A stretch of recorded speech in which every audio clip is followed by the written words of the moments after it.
Jika saat ini kalian sedang bingung bagaimana mengerjakan bab 4 skripsi kalian, video ini cocok untuk ditonton kalian. Karena saya akan menjelaskan tips bagaimana agar kalian bisa paham mengerjakan bab 4, tentunya kalian pun bisa tahu bagaimana tahapan-tahapan untuk pengerjaan bab 4. Silahkan disimak.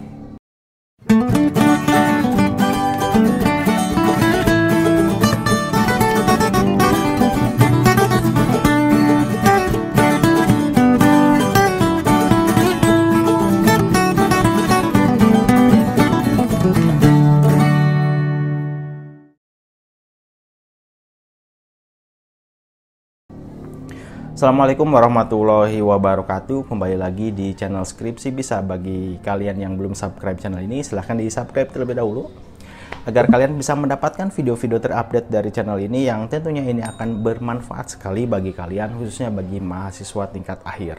Nah, terkadang di mahasiswa semester akhir ini merasa bingung ya bagaimana mengerjakan skripsi mulai dari bab 1, bab 2, bab 3, bab 4.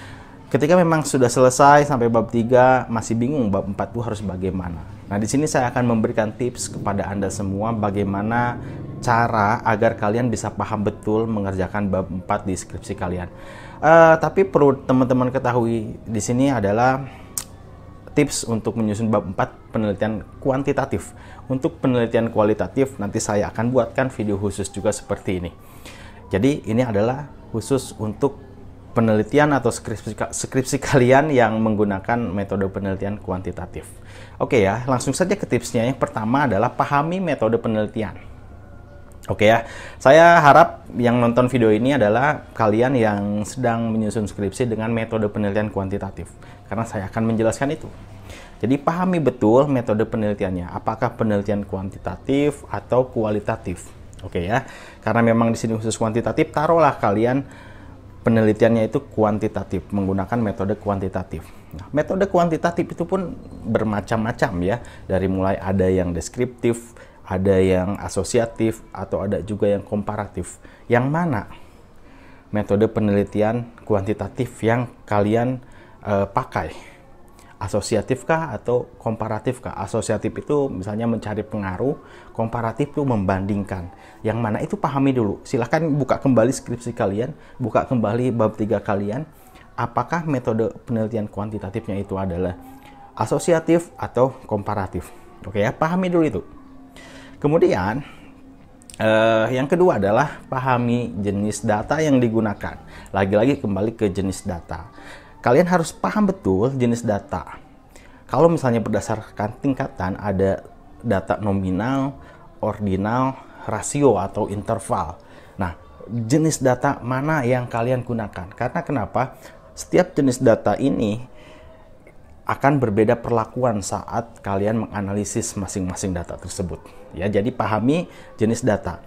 Tidak hanya berdasarkan tingkatan, kalian pun harus memahami jenis data berdasarkan untuk waktu pengumpulan. Ya, ada cross section, ada time series, ada panel. Itu pun sama. Perlakuannya dan analisisnya ada berbeda ya. Nah, silahkan kalian kalau belum tahu betul jenis data seperti apa dan pengertian data seperti apa, cek kembali video kami di sini ya. Nah, kemudian setelah kalian pahami jenis data, lalu langkah berikutnya adalah kuasai software yang sering digunakan dalam pengolahan data ya. Dalam hal ini saya akan rekomendasikan yang pertama Excel. Ini wajib sekali kalian pahami dan basic Excel ini harus kalian pakai. Kenapa? Karena mau tidak mau Excel ini akan digunakan dalam proses tabulasi data. Ketika data terkumpul, kalian akan melakukan tabulasi data menggunakan Excel. Ya, di sana perlu skill basic penggunaan software Excel. Ya, minimal cara menjumlahkan, cara membagi, cara membuat tabel itu perlu dikuasai di sana. Ya, satu Excel. Yang kedua adalah alat pengolahan data. Software seperti apa? SPSS atau eViews itu kuasai. SPSS atau eViews. Bisa juga yang lain ya, ada Amos, ada Stata, ada Minitab, ya itu terserah kalian. Tapi yang paling banyak digunakan ya saya lihat adalah SPSS dan eViews. Itu harus dipahami. Sekarang pertanyaannya, wah saya nggak begitu mahir menggunakan SPSS atau menggunakan eViews. Bagaimana cara saya memahaminya. Jangan khawatir, tips berikutnya adalah sering tonton tutorial-tutorial penggunaan software itu, eViews ataupun SPSS, ya bisa jadi aplikasi lain ya. Jangan khawatir, di channel ini pun saya sudah membuatkan begitu lengkap tutorial penggunaan SPSS ataupun eViews. Silahkan teman-teman juga cek kembali video-video kami, di sana sudah lengkap ya. Itu tips berikutnya, yaitu sering nonton tutorial. Itu akan membantu teman-teman dalam pengerjaan bab 4. Oke, kalau misalnya malas nonton, saya sudah sediakan satu buku khusus ya buat teman-teman. Nih, Mahir Menguasai SPSS, saya terbitkan tahun 2020 ya.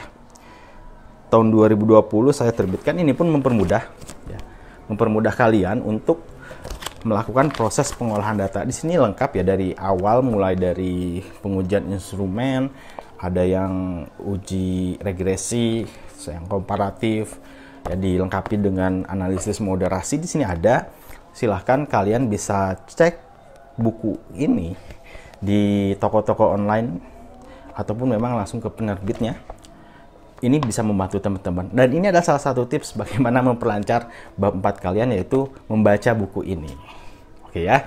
Setelah kalian kuasai software Excel ataupun SPSS, itu nggak akan terlalu sulit dalam pengerjaan bab 4. Langkah selanjutnya adalah pahami sistematika penulisan bab 4. Di bab 4 biasanya ada bagian pembahasan hasil dan pembahasan ya. Di sana ada 2 poin, biasanya 2 judul. Ada hasil penelitian, dijabarkan semua hasilnya, kemudian ada pembahasan, dibahas. Ada lagi yang memang judul berikut implikasi. Nah, biasanya bagian-bagiannya umumnya seperti itu ya. Kalian kalau misalnya sudah paham penggunaan software, paham sistematika penulisan bab 4, ya mudah ya. Jadi itu beberapa tips dari saya bagaimana agar kalian bisa lancar atau bisa paham proses pengerjaan skripsi kuantitatif kalian di bab 4. Berikutnya saya akan membuatkan tips bagaimana bisa lancar bab 4 di penelitian kualitatif kalian. Terima kasih. Assalamualaikum warahmatullahi wabarakatuh.